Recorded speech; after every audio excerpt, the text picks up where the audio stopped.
Well, hello there, YouTube. Please help us out. Like this video and subscribe to the channel. If you haven't already, tap that little bell so you get notified every time we go live. We're recapping Tuesday's games. Up next, what's up and welcome into Fantasy Baseball today on Wednesday, September 7th. Frank Stampfl joined by Scotty Dubs, Scott White. Today on the show, Oneil Cruz looks like he might be heating up. We had a couple of pitchers get rocked out in Oakland, and we've got waiver wire moves and much more. But let's jump in. Oh my goodness gracious! Oh my goodness gracious, Scotty. A standout. Who you got? Are we each doing a pitcher from that game in Oakland? I will mention whichever one you don't. I have another player that I want to talk about, but because there's one that kind of understandably didn't do well and another that kind of shockingly didn't do well. I'll take the one who shockingly didn't do well, which is Kyle Wright. Did not look right at all, considering he was facing one of the worst lineups in baseball. Of course, the Athletics. It's been a matchup we've picked on time and time again. And it was in Oakland, too, a really favorable place to pitch. Kyle Wright was coming off an 11-start stretch with a 2.45 ERA. Of course, he's been great all year. Very reliable.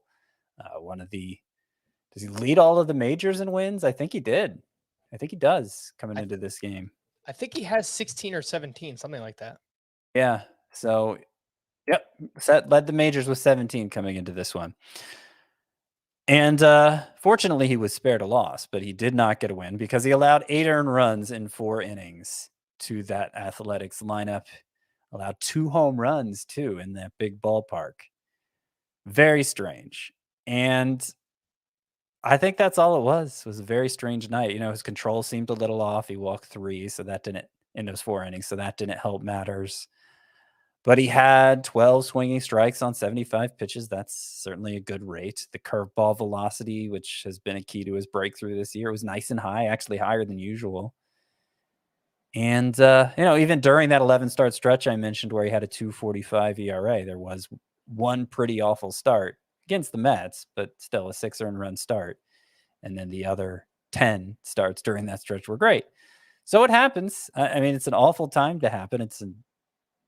And I was whining to you about how it impacts my chances of winning the consolation bracket in the Scott White Dynasty League. I really needed a good start from Kyle Wright, but it didn't happen this time. I don't think this is a cause to sit him in his next start or anything. I just think that's baseball season.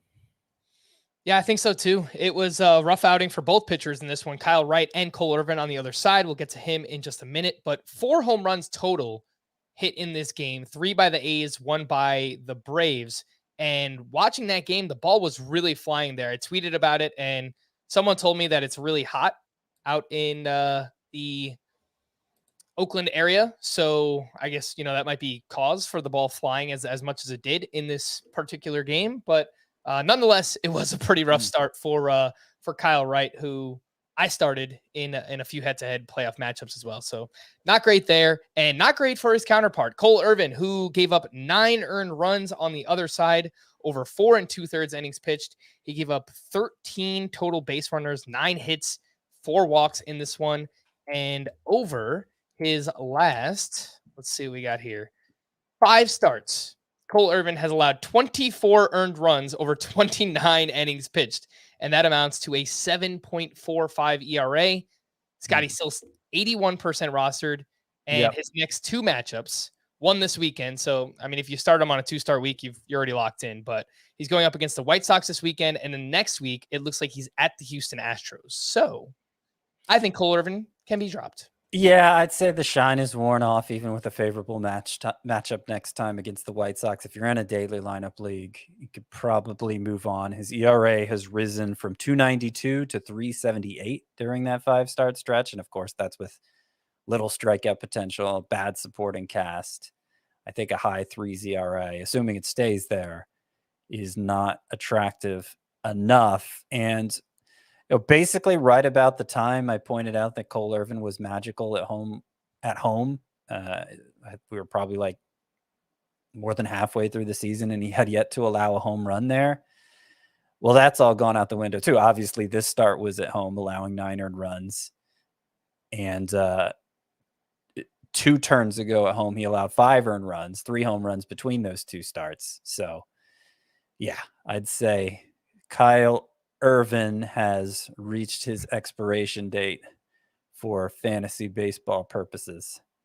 So you just called him Kyle Irvin, Scott? You just kind of Cole Irvin mended together both terrible outings, Kyle Wright and Cole Irvin, for a combined 18 earned runs. It's truly terrible stuff.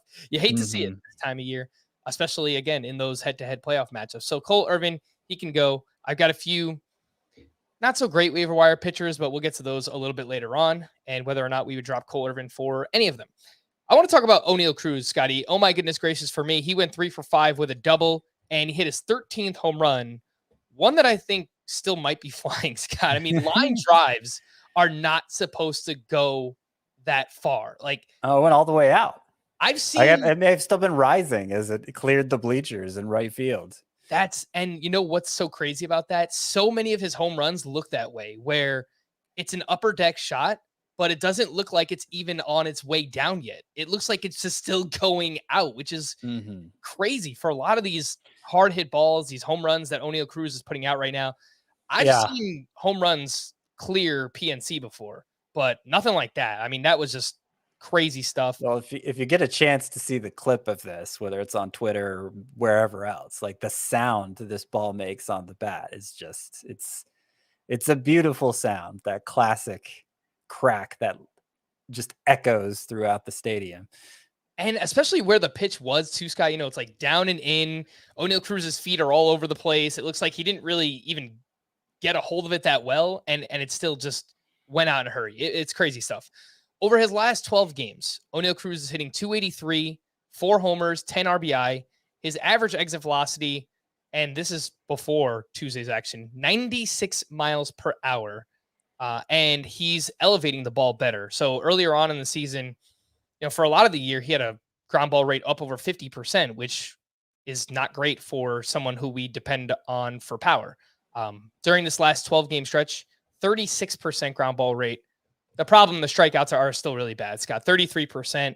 But, if he's elevating the ball and hitting it this hard, even with a 33% strikeout rate, we should still be able to get some results here. So what do you think about this recent stretch? 76% rostered. That probably just accounts for all points leagues. I don't know if he needs to be re-added in those leagues. Yeah, I don't know either. Obviously, their small lineup. Shortstop is a deep position. Would you rather have Oneil Cruz or Gunnar Henderson? I would say, with the way he's performed so far, Gunnar Henderson.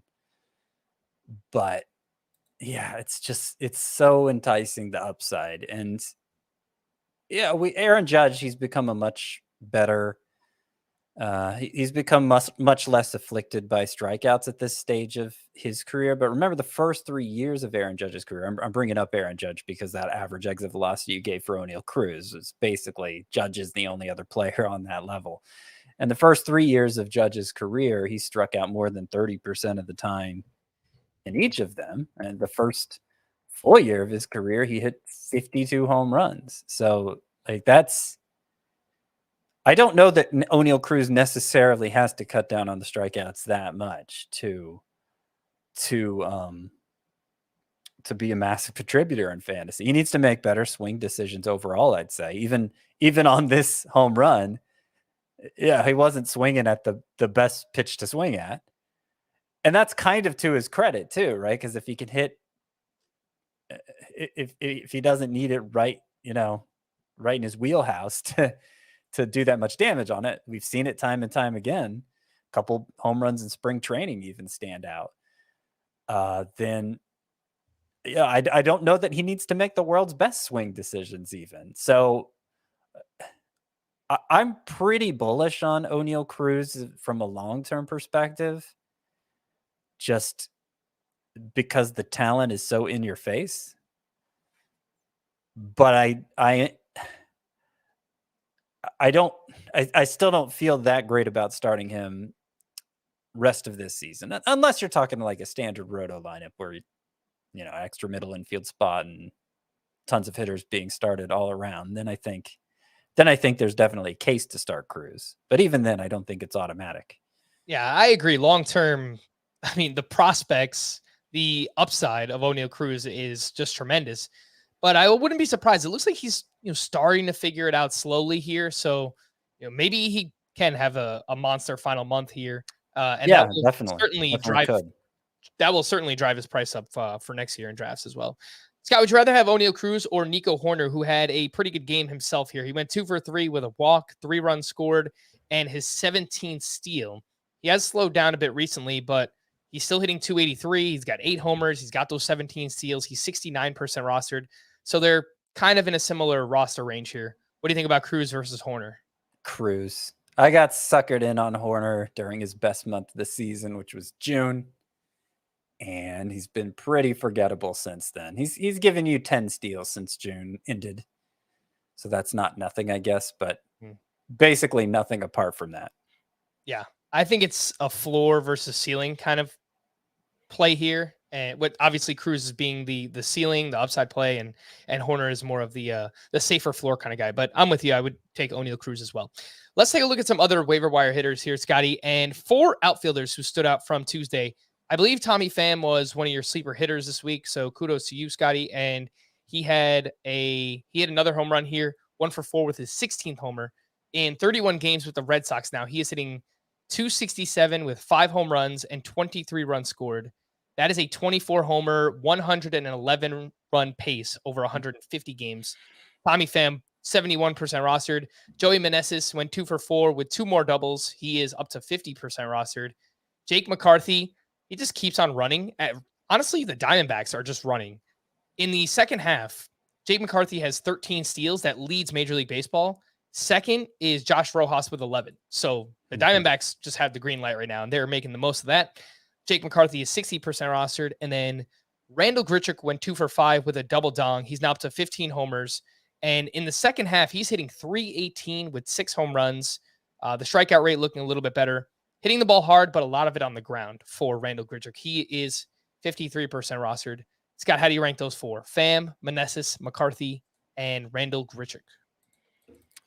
So let me double check on Grichuk because it feels like his playing time has diminished as he's gotten hotter.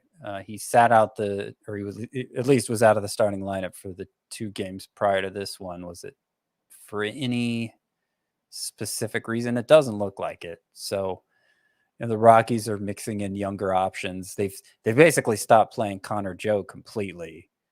And so Grichuk didn't play on Monday. He played both games of a doubleheader on Sunday. Saturday got rained out, and it looks like he started all the games before that, at least. He started one of the games of the doubleheader. He didn't start the other, judging by Baseball Reference anyway. All right. But yeah, no, he's been playing a lot more often than not, I would say. Yeah, I guess he's probably useful again. Okay, so let me look at the whole list you threw out there at me. Grichuk. Okay. Yeah, so Joey Meneses, cleaning up all our messes. He had 3 hits on Monday and then 2 doubles here on Tuesday and is now batting. Overall, Joey Meneses is batting, I believe, 370-ish, 344, sorry. 344 with a 957 OPS, 7 home runs already. And not slowing down. So I think I have to go with him as the top choice here. Close call between Tommy Pham and Jake McCarthy. Obviously, if you need stolen bases specifically, McCarthy's the choice there. Pham's probably going to give you more power if you need that more.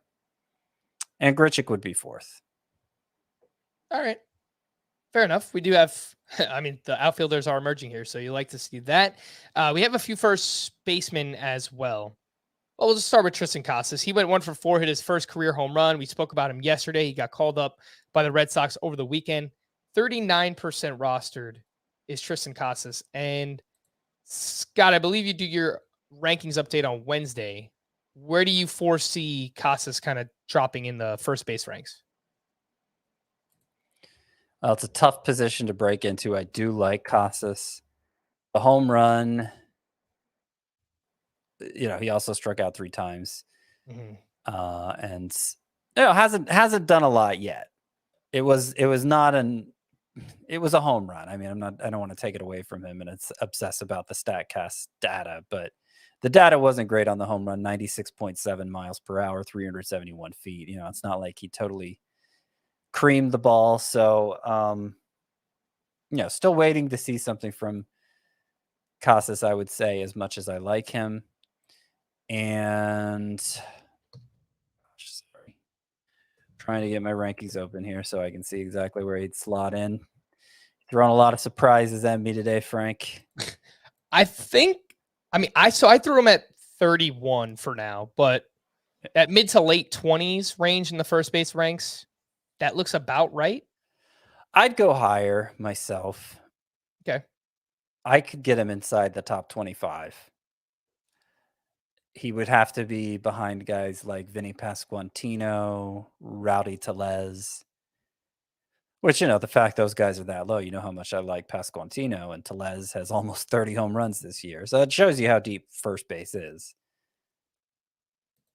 That's about where I'd slot Casas. Yeah. Okay.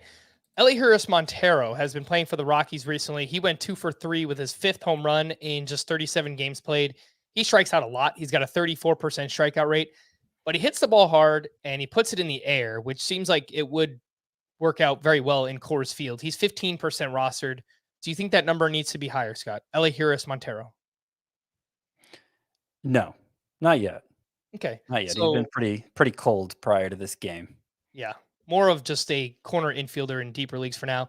And then one name that you mentioned before we started, Scott, and I'm calling this one the Nando Defino special because as long as I know Nando, he loved this player and he actually just picked him up in the Scott White Dynasty League. That is Lewis Brinson, who followed up his double dong on Monday with a leadoff homer on Tuesday, which came off of Tyler Anderson. So a pretty good pitcher in his own right. And Lewis Brinson has now led off 3 straight for the Giants. And this season in the minors, he was playing really well. 299 batting average, 22 homers, a 930 OPS. He's 1% rostered, Scotty. What do you think about Lewis Brinson? In deeper leagues, of course. Yeah, it depends how deep. My expectations are very minimal. Of course, he's a former top prospect. We've seen him put up big numbers in the minors before. We've seen him get hot in the majors before, and it never lasted long. As productive as he was in the minors this year, still not especially disciplined of a hitter.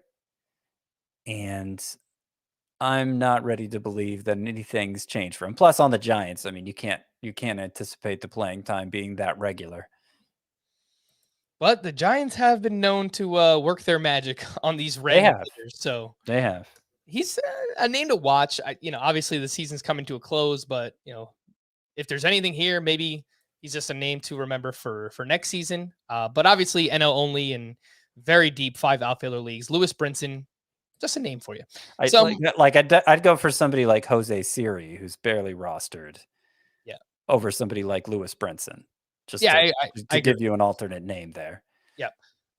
Waiver wire pitchers. So I've got 3 names here. Mitch Keller makes it 2 straight quality starts. He was up against the New York Mets. He went 6 shutout with only 2 strikeouts. That's coming off of a 10 strikeout performance his last time out. And his last start, he featured a bunch of 4-seam fastballs, which was different than what we've normally seen this season. But this one, he got back to his normal, mixing in both the 4-seam and the sinker. That is Mitch Keller. He's 23% rostered. And it looks like his next 2 starts are against the Cardinals and the Mets. Jose Quintana got back on track. A solid start up against the Nationals. He went 5 innings, 1 run, 5 strikeouts, 0 walks. And in 7 starts with the Cardinals, he has a 3.17 ERA. He's 70% rostered. He's at the Pirates this weekend, and he's got the Reds next week. And then Eduardo Rodriguez looked like it was going to be a real rough start. He gave up 3 solo home runs in his first 2 innings of work and then just really settled down. He was at the Angels. He went 7 innings, gave up those 3 runs, 4 strikeouts, 0 walks. Fastball velocity was down a little bit in this one for Erod. I'm still skeptical. Not getting swinging strikes. Walks have been up. It's been a problem. But Erod is widely available. 47% Scott, what do you think about these three? Keller, Quintana, Erod, and would you drop Cole Irvin for any of them? I would drop Cole Irvin for Quintana, and that's probably it. I mean, I'm not that motivated to hold on to Irvin anymore, as we talked about. I just think I don't think this is a better class of pitcher overall. Jose Quintana clearly has a better supporting cast than Irvin, clearly better than Mitch Keller and Eduardo Rodriguez for that matter. And so that's the main thing that sets him apart. Also, I mean, he's got the best ERA of the bunch, right? Still has the same issue he had with the Pirates of just not working deep into games at all. I believe this makes it 5 straight with less than 6 innings for Jose Quintana. And so, it's hard to be effective that way, even if your supporting cast is good. But he's the one who I feel best about, even if you include Irvin in this group. Okay. Let's compare Cole Irvin to some of the most added starting pitchers. And Hunter Brown is number 1 on the list. We spoke about him yesterday. We don't know if he's going to remain a starter. Would you drop Cole Irvin for Hunter Brown? Yeah, I think so.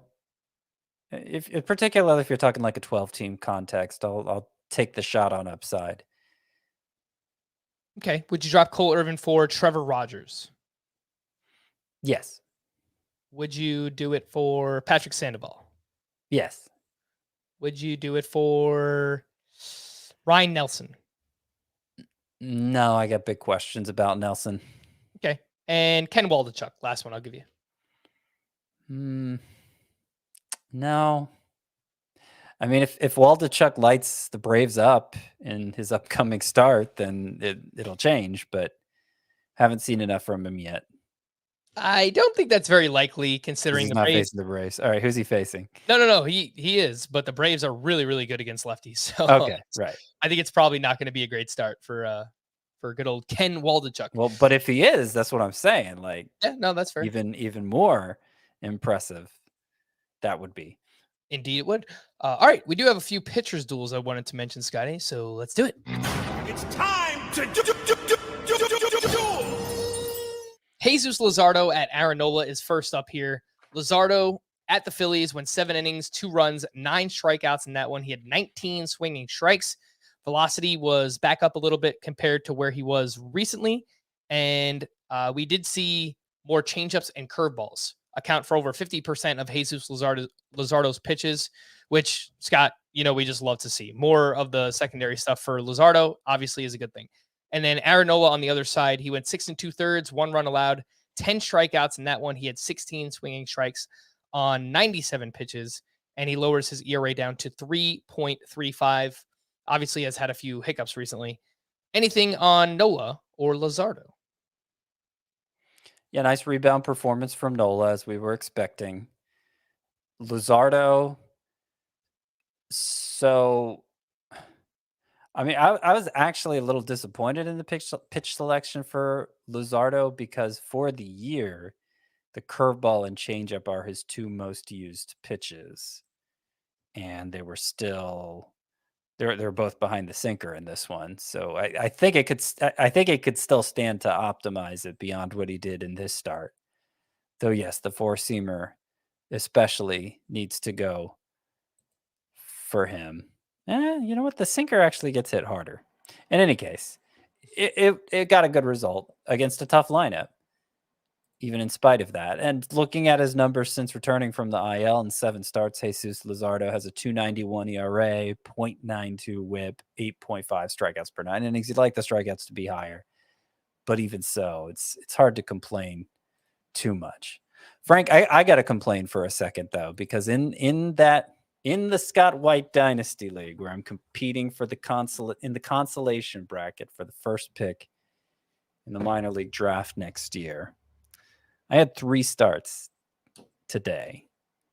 I had Aaron Nola against the Marlins, Kyle Wright against the A's, and Framber Valdez against the Rangers. That sounds pretty good to me. And they combined to go 0-1. No wins between them. Just one big old loss. And it wasn't even Wright who gave me the loss. It was Framber Valdez. So that did not go as expected. And I am disappointed. Yeah, you got a combined 27.5 fantasy points from 3 starters, 3, top 30 starting pitchers in really good matchups. So yep. Not great, Bob. I understand the frustration there, Scotty. So keep it coming. Vent as much as you'd like. Johnny Cueto was at Logan Gilbert. This was our second pitcher's duel of the night, and Cueto was great. Once again, 6 innings, 1 run, 3 strikeouts to 3 walks. I still don't really know how Cueto is doing it, but he's doing it. I think he's suited very well for this environment, and he lowers his ERA to 2.87. He has just 85 strikeouts and 135 innings pitched. That is Johnny Cueto. And then Logan Gilbert with a very strong start. He went 6 shutout with 9 strikeouts to 0 walks. He had 18 swinging strikes, and that is now 3 straight quality starts, back-to-back scoreless outings for Logan Gilbert. I know before this recent run, Scott, Gilbert was really, really slowing down. So it's nice to see him get back on track here. Obviously a good matchup, but this is what you're supposed to do in a good match. Yeah, I mean, 2 good matchups. The previous one was against the Tigers. He got 9 strikeouts there on 17 swinging strikes. We were like, was it just the Tigers or was Logan Gilbert bouncing back? I feel better about it being the latter scenario, even though this was against the White Sox, 2 starts of that level of dominance back to back. And the 5 starts that preceded those 2, Gilbert had just 5.1 strikeouts per 9 innings. So I was definitely getting concerned, but I think you can feel good about him moving forward. All right, let's take a quick break, and when we return, we'll get to the news and notes here on Fantasy Baseball Today. The news and notes. The Mets will likely decide on Wednesday whether or not Max Scherzer will make his next scheduled start. He left his start over the weekend with side soreness, and he also was on the IL earlier this year with an oblique injury. So it wouldn't surprise me if the Mets, kind of play it safe here, although they are in a very, very close race in the NL East right now. Shane McClanahan felt good after throwing 15 to 20 pitches off a mound on Tuesday. He received a cortisone shot over the weekend and seems to be responding well. He could be back in the minimum stay, which is 15 days, and that's probably early next week or something like that. But once we get more info on Shane O'Mac, we will let you know. Tony Gonsolin is not progressing as quickly as the Dodgers had hoped. Dave Roberts is still optimistic. Gonsolin will have time to build back up and return this season, though it may take longer than they originally thought. Fernando Tatis Jr. underwent surgery on Tuesday to repair the labrum in his left shoulder, so now he will be returning from that. Obviously, the wrist injury, which he was close to returning from before the PED suspension, just a lot of question marks for Fernando Tatis heading into next year. And he will be a fun one to evaluate, of course. Starling Marte exited Tuesday's game after getting hit by a pitch in his right hand. I believe I saw that they won't have an update until Wednesday, the Mets. He got an X-ray done, but they don't have the results yet. So we'll see what's up with Starling Marte. Luis Robert left after getting hit by a pitch in his left hand, the same hand/wrist he's had issues with recently. X-rays were negative for Luis Robert, but I would have to imagine he's going to miss time once again here. It's been a really, really frustrating season for Luis Robert. Xander Bogaerts left his game due to back spasms. Wander Franco got treatment and took 40 to 50 swings during Tuesday's off day at AAA and is expected to play again on Wednesday, which seems a little aggressive. Wilson Contreras was placed in the IL with that ankle injury, retroactive to September 3rd. Anthony Rizzo was placed in the IL with that lingering back injury of his, but it was also reported that he's dealing with headaches. I don't know where that came from. Ronald Guzman will be called up on Wednesday for the Yankees. It's getting better and better in the Bronx. Doubleheader, by the way, because Tuesday's game got rained out. We've had some nasty weather here, Scott. Not the best. Ryan Presley's neck still does not feel right, so he did not make his return on Tuesday. As long as he's out, Rafael Montero will be the supposed closer of the Houston Astros. Drew Rasmussen was scratched from his start on Tuesday and was placed on the paternity list for the birth of his child. John Gray will throw live batting practice. So I've got 4 potential stashes here, Scott. We're going to rank these in a second. John Gray will throw live batting practice Wednesday, and he could return without a rehab assignment. He was pretty good earlier on in the season. I remember our excitement for John Gray was growing as the season went on. He is 59% rostered. Mackenzie Gore threw 37 pitches over 2 simulated innings on Tuesday, and he should begin a rehab assignment soon. He's 48% rostered.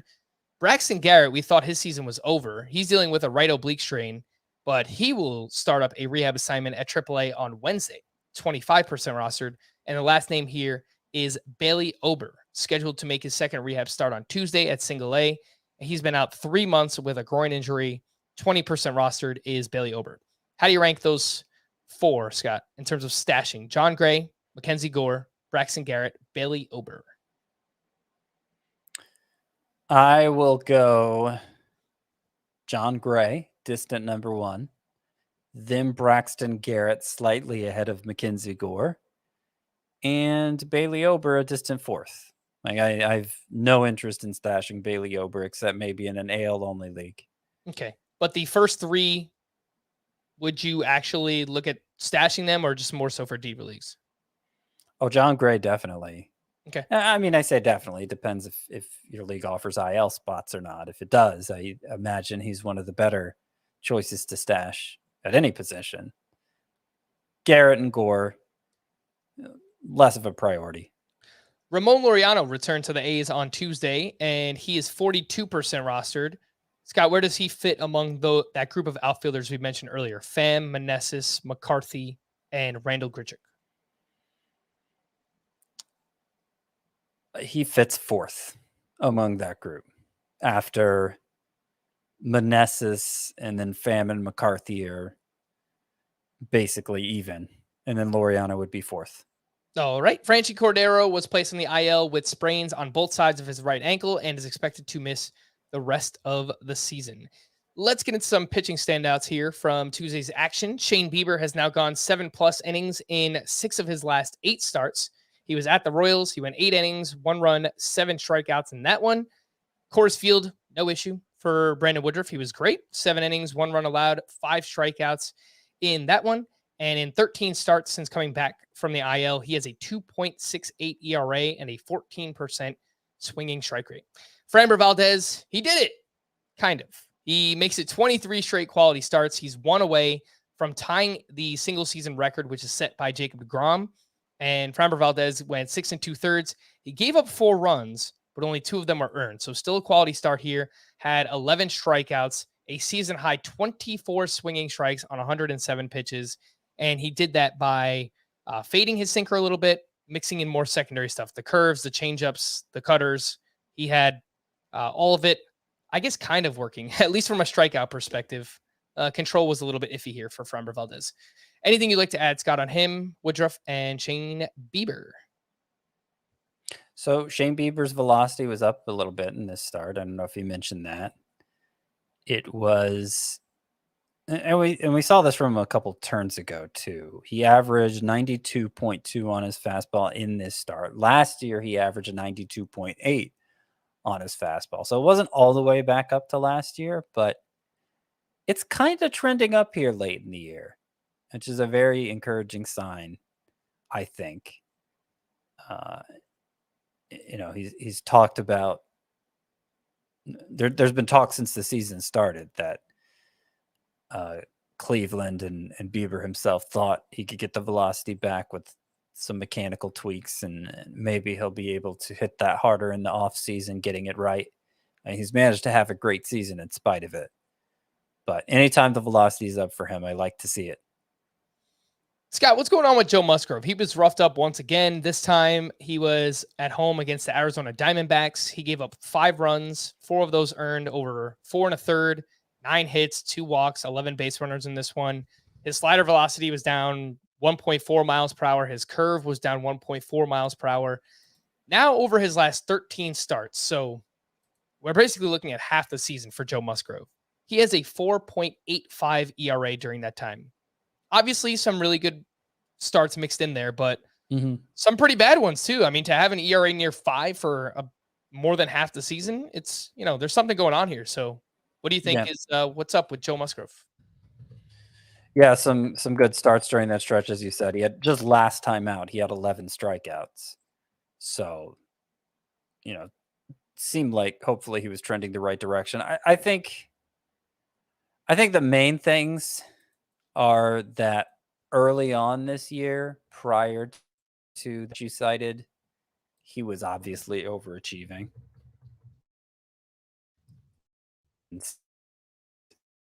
What was the number you gave? What ERA over 4 in his last? So What was it? 13 starts, a 4.85 ERA for Joe Musgrove. Yeah. So even with that rough stretch, his season ERA is up to only 3.16. So he's still outperforming the FIP, the xFIP. Actually, not the xERA. The xERA is right there with his ERA. So that's interesting. So that's part of it. It's just he was due for some regression, and it's kind of gradually happened. The other thing is, and we've said this about Joe Musgrove before, when you have 6 pitches, it's you kind of create an obstacle for yourself in terms of which pitch needs to be featured most that day. Determining what's working for you that day can be a bumpy process. And I think that's a theory more than anything else. We've kind of seen it from Yu Darvish over the years too. Just stretches where he struggles to figure out what he wants to do. I don't think there's physically anything going on with Musgrove. There are no velocity issues. I don't even think control has been, he's always been such a good control pitcher. I don't think that, there's walks have not been up for him. So I think it's mainly those two reasons. We overrated him early on, and he kind of beats himself by having such a varied arsenal. Mm-hmm. I do think something you mentioned in there is just kind of natural regression. He had a sub-2 ERA for the first half of the season, basically.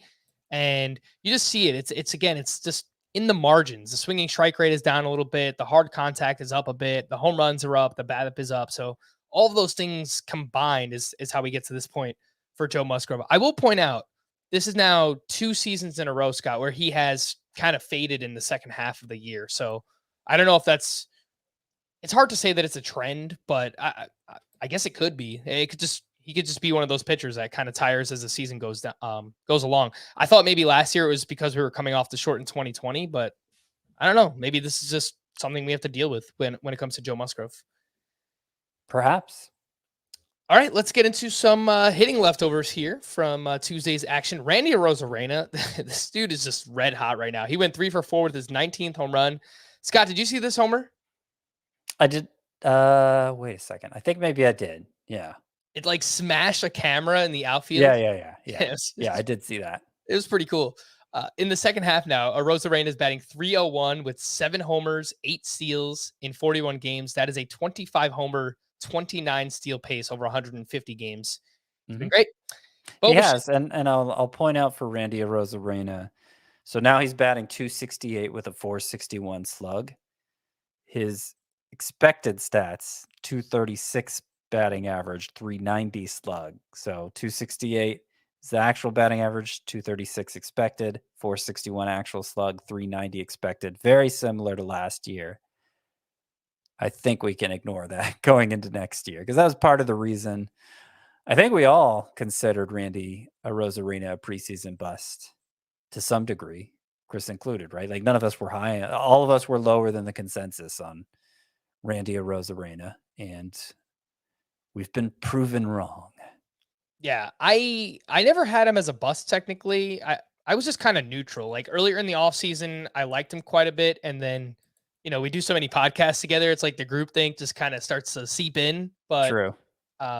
Yeah, I didn't wind up as much of Randy as I guess I wish I did, because based on how great of a season he's having, I agree. I mean, I think we just kind of throw the expected numbers out the window right now for Randy Arozarena.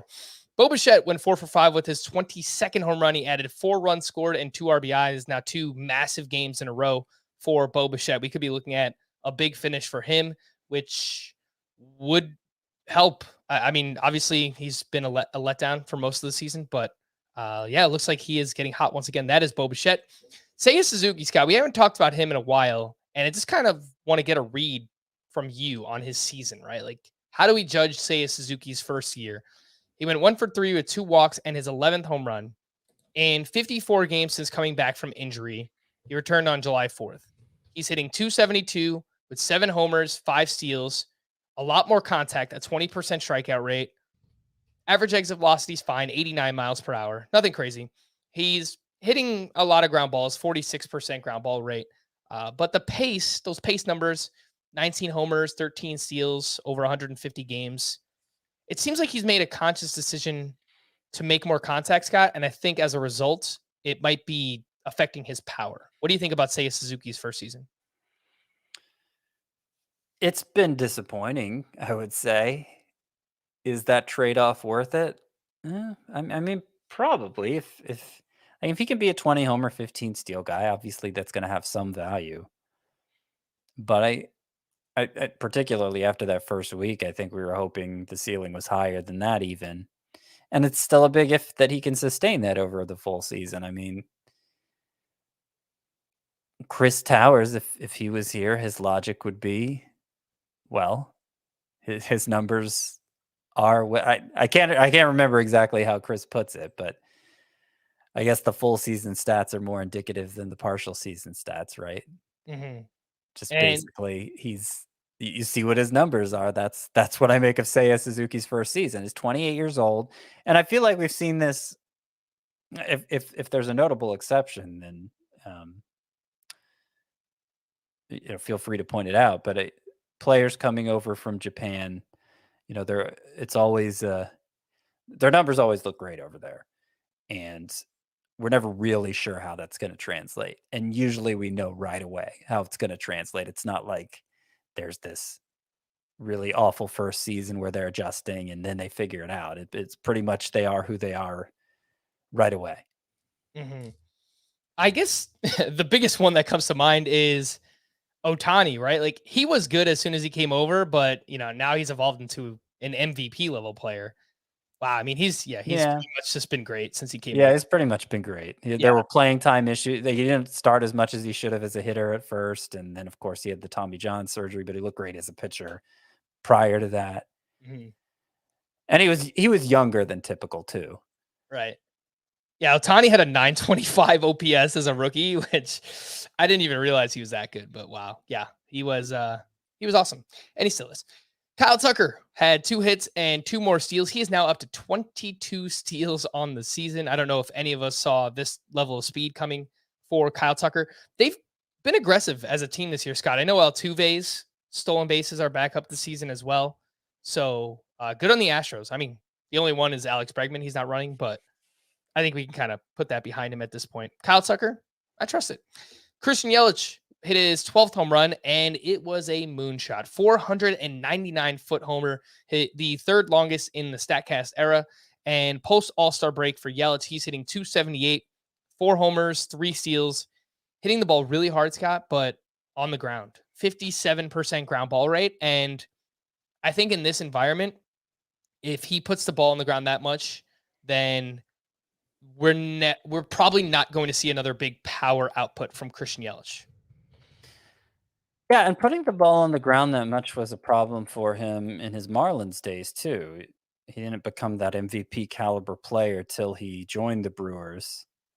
He put the ball on the ground even more in his Marlins days than he is currently. And yet he was more productive in those Marlins days than he is now. Higher batting averages. I think even the home run output overall was better than we've seen from Yelich the past 3 years. So it's a little tough to figure. Like I hesitate to put it all on the ground ball rate because of his production with the Marlins, but he's hitting the ball plenty hard enough. So I don't know what else the issue is for him. Mm-hmm. Well, he's been in and out of the lineup with a back injury, right? So those things could be related, lofting the ball, maybe somewhat related to the back injury. So that's why we see the elevated ground ball rate. I'm just speculating, by the way. I don't know that for a fact, but it kind of makes sense in my mind regardless, he's been a pretty useful fantasy player and much better than Cody Bellinger. So I guess that settles that preseason debate. Hunter Renfroe went 1 for 5 with his 25th home run. Mike Trout hit his 31st homer, and he's looked great since returning. Christian Walker hit his 32nd. Cedric Mullins went 2 for 4 with his 30th steal. He is batting .262 with 13 home runs as well. Obviously has those 30 steals, Scott. How would you grade Cedric Mullins this season overall? I would give Cedric Mullins' season a B. A B. He hasn't lived up to, well, has he lived up to a third round price tag? In Roto, probably. Yeah. Yeah, a B. I mean, obviously he hasn't lived up to last year's numbers, but he wasn't being drafted expecting another 30-30 season from him. The power production has dropped off notably, but it has for a lot of hitters this year. And he's continued to be a prolific base stealer. So yeah, I'll give Mullins a B. Mm-hmm. The only thing that stands out for me is he has been dreadful against lefties. 204 batting average, 557 OPS. And I know for a while he was losing some playing time against left-handed pitching. It's not like the Orioles have a ton of talent where they can afford to do that, but just something to monitor overall for his value. Jeremy Pena went 2 for 4 with 2 steals, and he has just 1 home run since July 26th. He's batting .254 with a 694 OPS. It was good to see the steals here, Scott. I think there is a player there with Jeremy Pena. He's obviously got some stuff he needs to figure out, but as we've mentioned before, I don't know that he needs to be as rostered as he is, which I believe is 79% when I checked. I agree. He doesn't need to be that rostered. Yeah, 79%. Probably doesn't need to be rostered in points leagues at all, to be honest. Mm-hmm. I'd rather have Cruz than Pena if it came down to it. Yeah, I was just gonna say the same exact thing there. Yeah. Max Muncy went 3 for 4 with a double dong. He is now up to 18 home runs, and I was trying to pull up his last 30 games. He'd been struggling leading up to this. Previous 12 games, 146 with just 1 extra base hit, a double. That's Max Muncy we're talking about. Now, if you include all of August, all of September, things still look pretty good. But I'm chopping it up a little more, and it's been, I'll just say this performance was encouraging because Muncy looked like he might be fading again. Mm-hmm. Yeah, no, that's a good point. The last 30 games overall, Scott, 268 batting average, 9 homers, and a 920 OPS for Max Muncy. So yeah, the larger sample, I guess, it's not really the larger sample because I guess the larger sample is just the full season, and that's not good for Max Muncy, but it's larger than the previous 12 games. Yes, that is a fact. I didn't even get a chance to check in on the final box score of this Braves Oakland A's game, but I guess we could just kind of go through this together. Matt Olson, his first game back in Oakland, he hits a 3-run homer, his 28th of the season. Someone emailed in that he was slowing down recently, which I guess that's fair. He's batting .247. Like it's a bit of a letdown, but 28 homers and 90 RBI. That's pretty good. That's basically standard Matt Olson stuff there. Well, it's not 2021 Matt Olson. No. I can tell you who's been better than Matt Olson this year. Who's that? Freddie Freeman. Spot on, Scotty. Vaughn Grissom bounces back here. I know he was slowing down a little bit recently, Scotty, and he goes 4 for 5 with 4 singles in this one, 2 RBI for him. So nice to see Vaughn Grissom get back on track. He's still hitting .337 overall, OPS over 900. Someone tweeted me that Marcell Ozuna is back. He did have 2 hits in this game. He went 2 for 4 with 2 RBI, and I believe he's now started 4 straight for the Braves, Scott. I guess let's throw him in that mix as well from earlier. Where does Marcell Ozuna fit in? Yeah, he's started 4 straight. I have to imagine, as well as he's performed, when Ozzy Albies gets back and his return is imminent. So I suspect Grissom will be getting those Ozuna starts in left field sooner than later. On the other side, the big one that stands out is Sean Murphy. He's been really, really good. He went 1 for 4, hit his 18th home run. It was a 3-run homer. He added a walk and now has a 778 OPS on the season. And I believe he's a top 5 catcher in points leagues this year. Sean Murphy has been really, really good. Yeah, and I don't have the exact numbers now, but last time we talked about him, I pointed out how much both the strikeout rate and walk rate had improved over the course of the season. Catcher is looking as strong as it has in a long time. I think 8 deep, next year, 8 deep of genuinely attractive options. Like 8 deep in players that could potentially finish number 1 at the position, I guess I would say. Is Sean Murphy in that mix or no? Yeah, I'm including Sean Murphy in that mix. I'm not including either of the Braves catchers, but you could include them in the overall depth at the position, and then you even have somebody like MJ Melendez, who has had a really strong rookie performance. I would put him in that mix, Scott. Melendez. I think it's a top 9, and it wouldn't surprise me if he improves the strikeout rate and he could go out and hit 30 plus home runs. That would put him in contention to be the number 1 catcher. So I was very much about taking the number 1 overall catcher heading into this year, which is Salvador Perez, because I thought he was that much better than the rest of the position. And that's been rare over the years that I felt that way about a catcher, but I think definitely not going to feel that way going into next year. I'm just going to ranking this group is going to be a nightmare, and I'll probably just take whoever nobody else wants. Yeah, just take whoever falls of that top 9, basically. I feel pretty good about all of them. And we mentioned it over and over again. The catcher position is getting a lot better because we've got prospects coming. Shea Langoliers has flashed a little bit here, but he's not even the biggest name. I mean, we've got Gabriel Moreno, Francisco Alvarez. We've got Austin Wells with the Yankees. Yeah, I'm not sure he's going to last as a catcher, but yeah, I'm kind of blanking on who else is out there, but I know there's more. Of course, the Pirates number 1 overall pick 2 years ago. What was that? Henry Davis. Yeah, I couldn't think of the name. It's very it's a pedestrian name, Henry Davis, but I know he does not have pedestrian skills. Logan O'Hoppe is someone who got traded to the Angels at the deadline for Brandon Marsh, and I know he's been on a tear in the minors recently as well. So there is no shortage. Catcher's about to be really, really good.